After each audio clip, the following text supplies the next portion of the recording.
अस्सलाम वालेकुम। आज 21 जुलाई और टाइम हुआ है इस वक्त 6:05 शाम के।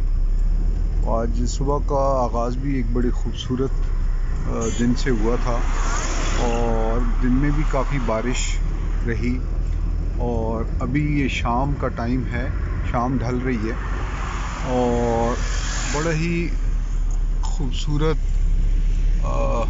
मौसम। लोग ये देखें बाहर निकले हुए हैं।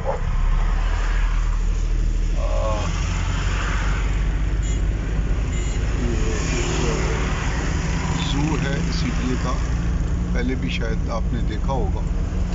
तो लोग भी फैमिलीज़ के साथ मैं देख रहा हूँ कि ये सारे लोग आए हुए हैं।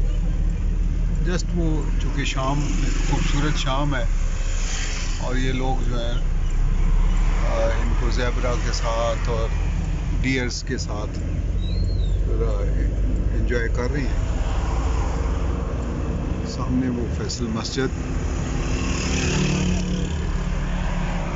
वो डियर्स का एक पूरा ग्रुप है